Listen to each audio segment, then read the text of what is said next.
அவங்க திரிஷா அவர்களுக்கும் அவருக்கும் வந்து ஒரு 3 வருடத்துக்கு முன்பாக வந்து நிச்சயதார்த்தம் நடந்து கோயம்புத்தூர்ல அவருடைய நிறுவனம் வந்து கட்டுமான நிறுவனம் வந்து ஒண்ணு இருக்கு. சட்டத்துக்கு விரோதமான கும்பலோட சில தொடர்புல வச்சுக்கிறாரு. இந்த கிராமப்புற பகுதியில ஒரு 6 விதமான கார்கள் வந்து சவுண்ட் எல்லாம் போட்டு ஒரே தண்ணியை போட்டு ஒரே கலாட்டானது. கடிகாரங்கள் ஒரு 8 வாட்சி கிடைக்குது. அதுக்கு இன்னொரு கார்ல பாத்தீங்கன்னா நம்ம வந்து இந்த அர்னால்டு படத்துல தான் பார்த்துருப்போம். சில துப்பாக்கி இங்கிலீஷ் படத்தை பார்த்த மாதிரி உள்ள பாத்தீங்கன்னா மான் கறி, அப்புறம் வந்து மது பாட்டில், விலை உயர்ந்த மது பாட்டில்கள், சட்டத்துக்கு போக கஞ்சா, அப்புறம் அந்த அபீர் போன்ற பொருட்கள் எல்லாம் கிடைச்சிருக்குது. அந்த எஃப்ஐஆர்லயே தெளிவாக சொல்லப்படுறது, நம்ம எஃப்ஐஆர் காப்பி இதில் காட்டுங்க. துப்பாக்கிகளை அப்படியே மாத்திடுறாங்க. அந்த திரிஷா திருமணம் நின்று போனதுக்கு பிறகு கூட இவர் அந்த போதை பழக்க கலப்பங்க இன்னும் அவர் இன்னைக்கு வரை தொடர்ந்துதான் அதை நடத்தி அந்த படிட்டு தான் வராது. அதுக்கான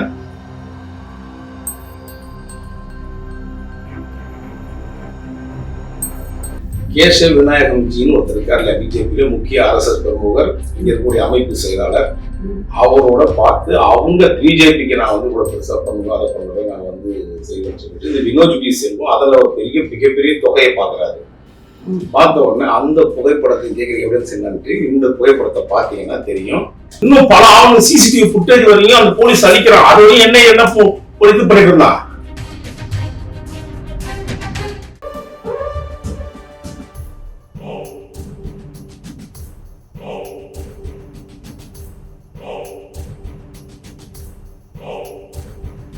வாழும் நேயர்களுக்கு வணக்கம். இன்றைய நேர்காணலில் நாம் அரசியல் விமர்சகர் மற்றும் ஊடகவியலாளர் திரு வாராகி அவர்களை நேர்காணலில் சந்திக்க இருக்கிறோம். வணக்கம் சார். சார், நடிகை திரிஷாவின் முன்னாள் காதலர் வருண்மணியன் பத்தி சொல்லுங்க சார். வருண்மணி சொல்ற அளவுக்குலாம் பெரிய வரலாறு படைத்தவர்கள்லாம் கிடையாது. அவங்க திரிஷா அவர்களுக்கும் அவருக்கும் வந்து ஒரு 3 வருடத்துக்கு முன்பாக வந்து நிச்சயதார்த்தம் நடந்து, வருண்மணியை பொறுத்த வரைக்கும் ட்ரக் அடிக்ட். அந்த ட்ரக் அடிக்ட்னால இவருக்கு அந்த பெண்ணுக்கு தெரிய வருது, யாருக்கு திரிஷாவுக்கு தெரிய வருது. நிச்சயதார்த்தம் போயிட்டு தான் அந்த திருமணமே நிறுத்தப்படுது. ஏன்னா ஒரு சந்தேக பார்வையில் பல விஷயங்கள் இருக்கு இந்த அம்மையாரோட. அதன் அடிப்படையில தான் வந்து அந்த அம்மா இதுமாரி சரியா வராது, நம்ம வந்து டிராவல் பண்ண முடியாது அப்படின்னு நிறுத்திட்டாங்க. இப்போ வந்து அவர் மேல நீங்க வந்து ஒரு குற்றச்சாட்டு வச்சிருக்கீங்க. என்ன குற்றச்சாட்டு? குற்றங்கள், நான் குற்றச்சாட்டுகள் சொல்றதை விட குற்றச்சாட்டுகளை அவர் செய்திருக்கிறார். அதாவது என்ன குற்றச்சாட்டு அப்படின்னா, கடந்த வருடம் 2023 பிப்ரவரி 14 கோயம்புத்தூர்ல அவருடைய நிறுவனம் வந்து கட்டுமான நிறுவனம் வந்து ஒண்ணு இருக்கு. அவர் இங்க மட்டும் இல்ல, சென்னையில இருக்கு, பெங்களூர்ல இருக்கு. பில்டர். அவருக்கு வந்து ஒரு சட்டத்துக்கு விரோதமான கும்பலோட சில தொடர்புல வச்சுக்கிறார். ஆபீஸ்ல வந்து ஐடி ரைடு வருது. 2023 பிப்ரவரி 14 அவர் ரைடு வராங்க. அந்த ரைடு வந்ததன் அடிப்படையில் அவர் இடத்துல இருந்து ஒரு 6 வாகனங்கள் புறப்படுது சென்னைக்கு. அதுல 4 வாகனங்கள் வந்து விலை உயர்ந்த கார்களோட உள்ள வருது. சொந்தமானதுதான். ஒண்ணு வந்து ஒருத்தர் சொந்தமான சில நட்புகள் இருக்கும் போட்டிருக்கு. அதுல அது என்ன, ஒரு பணக்கார குடும்பம் இருந்தா கண்டிப்பா ஏதாவது ஒரு விஷயத்துல பினாமி பேர்லாம் பண்ணுவாங்க. இவருடைய அப்பா வந்து மணியன் சொல்லிட்டு ஒரு மிகப்பெரிய கன்ஸ்ட்ரக்ஷன் நிறுவனத்தை நடத்திட்டு வர்றாரு. அந்த நிறுவனத்துல இவரு எம்டியா இருக்காரு. இவரை பொறுத்தவரை என்னன்னு கேட்டீங்கன்னா, அந்த 15 திருப்பூர், அதாவது நம்ம செங்கல்பட்டு மாவட்டம் திருப்பூர் காவல் நிலையத்துக்கு உட்பட்ட பகுதியில இல்லூர்னு ஒரு கிராமம் இருக்கு. அந்த கிராமப்புற பகுதியில ஒரு 6 விதமான கார்கள் வந்து சவுண்ட் எல்லாம் போட்டு ஒரே தண்ணியை போட்டு ஒரே கலாட்டா நடக்குது. அந்த கலாட்டா நடக்கிறத பார்த்து அந்த ஊர் பொதுமக்கள் வந்து இவருக்கு 100 டாக்ஸ் அடிக்கிறாங்க. வேற காவல்துறைக்கு போன் பண்றாங்க. அந்த காவல்துறை என்ன பண்றாங்கன்னா, ஒரு காவலர் வந்து பாக்குறாரு நேரம், என்ன சார் ஒரே சத்தமா இருக்கு, ஏதாவது இருக்குன்னு வெளியில கம்ப்ளைண்ட் வருது சார் அப்படின்னு சொன்ன உடனே அவருக்கு தக்காத வார்த்தைகளை அந்த டீம் வந்து அப்படியே பேசுது. அந்த காவலர் பேசுறாங்க. பேசினோம்னா அவர் என்ன, இப்போ பெரிய ஆட்களா இருக்காங்க. ஸோ நம்ம என்ன பண்றோம்னா, அவர் உடனே எஸ்ஐக்கு தகவல் தெரிவிக்கிறாரு. இன்ஸ்பெக்டர் வெங்கடேசன் ஒருத்தருக்கு தகவல் தெரிவிக்கிறாங்க. அப்புறம் அவங்க எல்லாரும் ஒரு டீம் வராங்க. டீம் வந்து பார்த்த உடனே அவங்க காரெல்லாம் சர்ச் பண்றாங்க, என்னதான் நடக்குது, என்ன இருக்குது, ஏன் பேச போறோம்னா, ஒரு கார் திறந்த உடனே பார்த்தீங்கன்னா ஒரு விலை உயர்ந்த கடிகாரங்கள் ஒரு 8 வாட்சி கிடைக்குது. அதுக்கு இன்னொரு காரணம் பாத்தீங்கன்னா, நம்ம வந்து இந்த அர்னால்டு படத்துல நம்ம பார்த்திருப்போம், சில துப்பாக்கி இங்கிலீஷ் படத்துல பார்த்த மாதிரி பெரிய பெரிய துப்பாக்கிகளை வந்து அங்க இருந்து ஒரிஜினல் துப்பாக்கி தான். நம்ம என்ன தோட்டா இந்த பொம்மை துப்பாக்கியா நம்ம சொல்ல முடியும். அந்த ஒரிஜினல் துப்பாக்கி எடுத்து வந்து அதை பார்க்கும்போது என்ன பெரிய நெட்வொர்க் இருக்கு, என்ன இவங்க யாருன்னு பார்க்கும்போது உள்ள பாத்தீங்கன்னா மான் கறி, அப்புறம் வந்து மது பாட்டில், விலை உயர்ந்த மது பாட்டில்கள், அப்புறம் வந்து தோட்டாக்கள், 160 தோட்டாக்கள் மேல காமிச்சிருக்காங்க போலீஸ்ல. ஆனால் அதிகமாக கைப்பற்றப்பட்டது.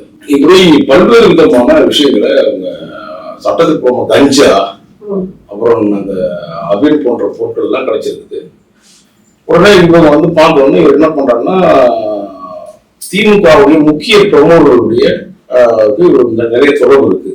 வன்மணியனுக்கும் அவருக்கும் தொடர்பு இருக்கு. அந்த தொடர்பு வந்ததுக்கு பிறகு பார்த்தீங்கன்னா, உடனே அவர் போன் அடிக்கிறாரு. போன் அடிச்ச உடனே பழைய டிஜிபி சைலேந்திர பாபு கிட்ட தகவல் மேல சொல்றாங்க, உடனடியாக அந்த பார்ட்டியோட சொல்லுங்க அப்படின்னு சொல்றாங்க.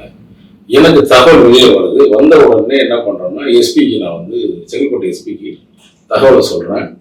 அப்புறம் தகவல் சொன்னதுக்கப்புறம் மற்ற பல்வேறு விதங்களில் மீடியாவுக்கும் கூப்பிட்டு சொன்னோம். உடனே உஷாராயிட்டு என்ன பண்றாங்கன்னா, அந்த வன்மணியன் டீம் இருக்கு இல்லைங்களா, அந்த முக்கியமான பிரமுக கார்கள் மொத்தம் அந்த 3-4 கார்கள் வந்து வெளியே அனுப்பிச்சிடுறாங்க. ஒரு டம்மி வண்டியை வந்து செட் பண்றாங்க, 2 வண்டி. அந்த வண்டியில இருந்த மாதிரி 3 அக்யூஸ்ட காட்டுறாங்க. அதில் ஒருத்தர் வந்து அந்த பகுதியை சார்ந்தவரே, பிருத்திவிராஜன் ஒருத்தர்.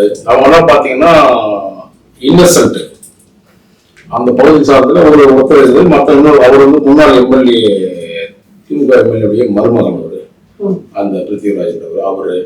அப்புறம் பாத்தீங்கன்னா கர்நாடகா சேர்ந்த ஒருத்தர். அப்புறம் அதில் வந்து எஃப்ஐஆர் காப்பியில் அடுத்த நாள் தான் எஃப்ஐஆர் காப்பி நமக்கு இவ்வளோ அழுத்தம் கொடுத்ததுக்கு அப்புறமா எஃப்ஐஆர் போடுறாங்க. அதன் அடிப்படையில் என்ன பண்றா, இது வந்து இவ்வளவு பெரிய மான் தோல் இருக்கு, கஞ்சா இருக்கு, வெப்பன்ஸ் வந்து இவ்வளவு பெரிய துப்பாக்கிகள் இருக்குது, பெரிய பெரிய காதகமான துப்பாக்கிகள் இருக்குது. இந்த மாதிரி விஷயங்களை வந்து காவல்துறை என்ன பண்றாங்க, டிஎஸ்பி அவருக்கு வந்து இங்க டிஜிபி லெவல்ல ரெக்கமெண்டேஷன் பண்ண உடனே அவரு ஒரு பெரிய தொகையில வாங்கிக்கிறாரு. டிஎஸ்பி ஜெகதீஷன் ஒருத்தரும், இன்ஸ்பெக்டர் வெங்கடேசன், திருப்பூர் இன்ஸ்பெக்டர் வெங்கடேசன். இந்த 2 சம்பவத்தையும் நம்ம எடுத்து நம்ம வந்து தொடர்ந்து வந்து நம்மளுடைய ட்விட்டர் பேஜில் தளத்தில் பதிவு பண்ணிட்டே வரும். கடந்த ஆண்டுல இருந்து புகார்களை அளிக்கிறோம். யாருக்கு அளிக்கிறோம்னா, என்ஐஏ தான், என்ஐஏ, சிபிஐ அண்ட் வந்து இந்த மாதிரி ஆபீசர்ஸ் மேலாம் வந்து இந்த மாதிரி ஒரு விலை உயர்ந்த வாட்சி, விலை உயர்ந்த கடிகாரங்கள் மற்றும் இல்லாம இந்த விலை மதிக்க முடியாத கூடிய அளவுக்கு மது பாட்டில்கள், அதை தாண்டி என்னன்னு கேட்டீங்கன்னா துப்பாக்கி, துப்பாக்கி, கஞ்சா, அபின் போன்ற விஷயங்கள், இதெல்லாம் பார்த்த உடனே நம்ம உடனே சொல்றோம் என்ஐஏ விசாரிக்கணும், அவங்களுக்கு புகார் எழுதுறோம், சிபிஐ எழுதுறோம், டிஜிபி எழுதுறோம், ஹோம் செக்ரட்டரி எழுதுறோம். எஃப்ஐஆர் போட்டாங்க. நான் வந்து அன்னைக்கே அந்த தகவல் வந்த உடனே நம்ம அர்த்தம் கொடுக்குறோம். உடனே வந்து இவங்க பெருசா நம்மளை பத்தி அவங்களுக்கு தெரியும், இதை வழக்கா போடுவாரு, பல்வேறு விஷயங்கள் பிரச்சனை வரும் தெரிஞ்சு ஏதோ ஒரு விஷயத்துல பாதித்து போட்டாங்க. எஃப்ஐஆர் முரண்பாடான விஷயங்கள்ல உங்களுக்கு எஃப்ஐஆர் ஆம்ஸ் ஆக்ட் போடுறாங்க. ஆம்ஸ் ஆக்ட்ல வந்து அந்த எஃப்ஐஆர்லயே தெளிவாக சொல்லப்படுது. நம்ம எஃப்ஐஆர் காப்பி இதில் காட்டுங்க. இப்போ இதில் பார்த்தீங்கன்னா தெளிவாக ஒரு வரியை பார்த்தாவே அது எந்த அளவுக்கு அவர்கள் வந்து இந்த காவல்துறை வந்து திருட்டுத்தனம் பண்ணியிருக்காங்க அப்படின்றதுக்கு நம்ம அதையே தெரிஞ்சுக்கலாம். அந்த பொருட்கள் எல்லாமே என்ன பண்றாங்கன்னா, நம்ம அதில் முடிஞ்சு போச்சுன்னு விட்டுருவோம். 2 மாசம் வரையும் அந்த பொருட்களை வந்து நீதிமன்றத்தை ஒப்படைக்கல. 3 பேர் ஒரு டம்மிக்காக கொண்டு போய் சிறைச்சாலையில அவனுக்கு கோர்ட்ல சரண்டர் பண்ணி இவனை வந்து ரிமாண்ட் பண்ணிடுறாங்க. அந்த ரிமாண்ட் பண்ணதுக்கு பிறகு இதுல முக்கியமான குற்றவாளி யாரு, வருண்மணியன். இந்த வருண்மணியன் என்பவர் அவர் மட்டும் அவர் நண்பரோட சேர்த்து தப்பிக்கிறாரு. விலை உயர்ந்த காரில் தப்பிக்கப்பட்டுச்சு. இதை விட அடுத்த விஷயம் தான் முக்கியமான விஷயம். கைப்பற்றப்பட்ட துப்பாக்கிகள் அனைத்துமே நான் வந்து தொடர்ந்து புகார் கொடுத்தேன்னு துப்பாக்கிகளை அப்படியே மாத்திடுறாங்க. துப்பாக்கியே மாத்திடுறாங்க. விலை உயர்ந்த வாட்சிகள் 2 கோடி ரூபாய் வாட்ச் எல்லாம் இருக்குல்ல, அந்த வாட்ச் அப்படியே டூப்ளிகேட் காப்பி ஒன்று போடுறாங்க. அந்த 2 மாசம் அதுதான் எடுத்துக்கிறாங்க டைமே. போலீஸ் கிட்ட கொடுக்கப்பட்ட பணம் டிஎஸ்பின்ற ஒரு ஜெகதீஷும் அந்த வெங்கடேசன் இன்ஸ்பெக்டரும் 2.5 கோடி ரூபாய்க்கு மேல பணம் வந்து லஞ்சமா வாங்கிக்கிட்டு இவங்க கிட்ட விட்டுட்டு வெளியே வந்துடுறாங்க. இது வந்து இந்த சம்பவம் தொடர்ந்து அவங்க நடவடிக்கை எடுக்கப்படல, உண்மை குற்றவாளிகள் மறைக்கப்படுதுன்னு நான் பல்வேறு இடங்கள்ல குற்றச்சாட்டா சொல்லிட்டே வரேன். பல காணொலிகளை சொல்லியிருக்கேன், ட்விட்டர் பேஜ்ல சொல்லியிருக்கேன். இப்படி நடந்த சம்பவத்துல நம்ம அந்த காவல்துறையினுடைய அந்த கண்ணியம் வந்து குறைஞ்சு போச்சு அப்படின்னு நம்ம தெரிஞ்சுக்கிட்டோம். அப்போ நம்ம என்னையும் ஏன் விசாரிக்கல அப்படின்னு பார்த்தா, இவர் இந்த சம்பவம் தெரிஞ்ச பிறகு என்ன பண்றாரு, இங்க இருக்கக்கூடிய பிஜேபி கட்சியை சார்ந்த வினோத் பி செல்வம் நம்ம அமர் பிரசாத் ரெட்டி மேட்டர்ல சொல்லியிருக்கோம் இல்லையா, இவர் தான் வந்து காவல்துறைக்கு வந்து தூது கொடுக்கறது, போட்டு கொடுக்கறது, இந்த போட்டு கொடுக்குற வேலையெல்லாம் இந்த வினோத் பி செல்வம் செய்யற ஆளு. இவரு வந்து இவனோட வருண்குமாருக்கும் ஒரு தொடர்பு இருக்கு. அதுக்கு வந்து திமுக சில பிரமுகர்களோட தொடர்பு வச்சுக்கிட்டு இவர் என்ன பண்றாங்கன்னா பிஜேபி ஹெட் ஆபீஸ் கூட்டு போறாங்க. இங்க டெல்லி கூட்டு அங்க நம்ம தமிழ்நாட்டை சேர்ந்த ஒரு மத்திய அமைச்சர்கிட்ட போய் அறிவுப்படுத்தி அந்த அமைச்சரோட தொடர்பு ஏற்படுத்தி அவருக்கு ஒரு சில பணங்கள்லாம் வந்து பரிமாற்றம் செய்யப்படுது. அந்த பரிமாற்றம் செஞ்சது பிறகு அந்த ரைடு சொன்ன இல்லையா, பிப்ரவரி மாசம் 14ஆம் தேதி வந்து கோயம்புத்தூர் நடந்த ரைடு இல்லையா நிறுவனத்துக்கு, அந்த பிரச்சனை வந்து வெளியில இருக்காங்க ஃபர்ஸ்ட். அதை எடுத்த உடனே என்ன ஆகுதுன்னா அடுத்து என்னுடைய வழக்கு போயிட்டே இருக்கிறதுனால இந்த வழக்குல வந்து அவங்க மும்முரம் காட்டுறாங்க. இந்த மாதிரி பிரச்சனை பெருசா வருதுன்னு என்ன பண்றாரு, பிஜேபியில போய் ஐக்கியமாயிருக்காரு. நீங்க கேட்கலாம் திமுக இருக்குன்னு சொல்றீங்க, அடுத்து பார்த்தா பிஜேபி இருக்குன்னு சொல்றீங்க. நான் அதைத்தான் நானும் சொல்றேன். என்னன்னா பிஜேபியோட நெருக்கம் என்பது இரண்டாவதாக, திமுக நெருக்கம் என்பது வந்து அது வேறொரு விதத்தை தொழில் ரீதியாகவும் பல விஷயங்களில் ஈடுபாடு இருக்கு. அந்த வருண்மணியன் என்பவருக்கு, இந்த வருண்மணியன் என்பவர் வந்து அந்த திருஷா திருமணம் நின்று போனதுக்கு பிறகு கூட இவர் அந்த போதை பழக்க வழக்கங்களை இன்னும் அவர் இன்னைக்கு வரையும் தொடர்ந்துதான் அதை நடத்தி அந்த பண்ணிட்டு தான் வராது. அதுக்கான அவர் ஒரு செட்டப் வச்சிருக்காரு. அந்த செட்டப்போட தான் இந்த வேலை நடந்துட்டு இருக்குது. அப்ப ஏன் என்னைய விசாரிக்கணும்னா இந்த துப்பாக்கி எங்கிருந்து வரப்பட்டது, இவருக்கு எதற்காக வரப்பட்டுச்சு, கேரளாவில் வந்து கொண்டு வரப்பட்டதாக சொல்றாங்க துப்பாக்கி. அப்ப கேரளாவில் இருக்கக்கூடிய சில நிறுவனங்கள், இந்த சட்டத்துக்கு விரோதமான நிறுவனங்கள்லாம் இருக்குது, அந்த நிறுவனங்களோட ஒரு தொடர்பு இருக்கு. இவரை விசாரிச்சா பல்வேறு விதமான, ஏன்னா அன்னைக்கு அந்த வெப்பனை எடுத்து மாத்திட்டாங்க, ஆனா இங்க வந்து இவரை வந்து காப்பாத்திட்டாங்க காவல்துறை, வருண்மணியனை காப்பாத்துறாங்க. அப்ப உண்மை குற்றவாளி யாரு, இது பின்னாடி நீங்க சாதாரணமாக நம்ம என்ன சொல்றோம், ஒரு குற்றம் நடக்கப்பட்டுச்சு, அந்த குற்றத்துக்கு பின்புலமாக யார் செயல்படுறாங்க, அவருக்கு என்ன செல்வாக்கு, அவருக்கு யார் தரா அந்த பொருட்களை. இந்த மாதிரியான துப்பாக்கி மட்டும் இல்ல, அவர் நிறைய குண்டுகள் வச்சிருக்காரு, வெடிகுண்டு வச்சிருக்காரு, துப்பாக்கிகளுடைய குண்டுகள் வச்சிருக்காரு. இந்த மாதிரி விஷயங்கள் அது எஃப்ஐஆர்லயே பாதி விஷயங்களை வந்து இந்த காவல்துறை அந்த திருப்பூர் இன்ஸ்பெக்டர் வந்து வெங்கடேசனும் டிஎஸ்பி ஜெகதீஷும் வந்து அவர் காப்பாத்திட்டாங்க. ஆனா அதுக்கான பெரும் தொகை 2 கோடி வாங்கிட்டாங்க இல்லையா, அரசியல் பலம். அதுக்கு வந்து திமுகவுடைய மிகப்பெரிய பணபலம். இது அடுத்து டெல்லிக்கு போறாரு. இந்த இஷ்யூ பெருசாகணும்னு டெல்லியில வந்து அவர் பிஜேபியில மெம்பர் ஆகிறாரு. அங்க போய் சொல்றாங்க, டெல்லியில நீங்க ஒரு சில பேர் பாக்குறாரு, நீங்க போய் இங்க பிஜேபி தமிழ்நாட்டை போய் மெம்பர்ஷிப் கார்டு வாங்கிருங்கன்றாங்க.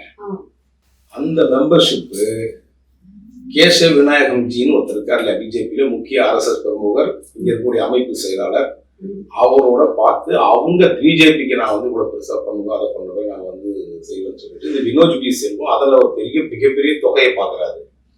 பார்த்த உடனே அந்த புகைப்படத்தை கேட்கிற எவிடன்ஸ் என்னன்ட்டு இந்த புகைப்படத்தை பார்த்தீங்கன்னா தெரியும். இந்த புகைப்படத்துல யாரோட இருக்கிறாருன்றது, வினோத் பி செல்வம் வந்து யார் அழைச்சி கொண்டு போறாருன்னா கேசவ நாயக்கிட்ட இருக்கிறாரு. கேசவ நாயக்கியும் இவரும் மெம்பர்ஷிப் கார்டு வாங்குறாரு வருண்மணியன்கிட்ட. அது இல்லாம இன்னொரு மத்திய மந்திரியோடும் தொடர்பு இருக்காரு. அந்த போட்டோவையும் இங்க பாருங்க. ஸோ 2 விஷயம் மட்டும் இல்லை. ஏன் வருண்மணியனை ஏன் இப்படி காப்பாத்துறீங்க நான் கேட்கிறேன். நாம் தமிழ் இயக்கத்தினுடைய அவங்க தோழர்கள் யாரும் தப்பு பண்ணாதையே யாரோடவோ எங்கேயோ தொடர்பு இருந்ததாகவும், எங்கேயோ போனதுக்கு வந்து அதாவது என் ஊட ஒரு பழமொழி இருக்குல்ல, எங்கேயோ போற மாதிரியா தான் எங்கேயோ வந்து யாராத்தான்னு சொல்லுவோம். அந்த மாதிரி இந்த NIA என்ற ஒரு நிறுவனம் யாரோட, இப்போ நீங்க உங்க பிஜேபி கட்சிக்காரனா காப்பாத்திருவீங்க, அப்போ மாற்று இயக்கத்துக்காரன் வளர்ந்து வரான் நாம் தமிழர்கள்னா உடனே அவனை வந்து ஏதாவது குறைச்ச கொடுக்கணும்னு நினைப்பீங்க. இத்தனை ஆதாரங்களையும் நீங்க சமர்ப்பிக்கிறேன். அவ்வளவு ஆவணங்கள், இன்னும் பல ஆவணங்கள், CCTV ஃபுட்டேஜ் வரையும் அந்த போலீஸ் அளிக்கிறான். அது வரையும் என்ன இது பண்ணிட்டு இருந்தான்.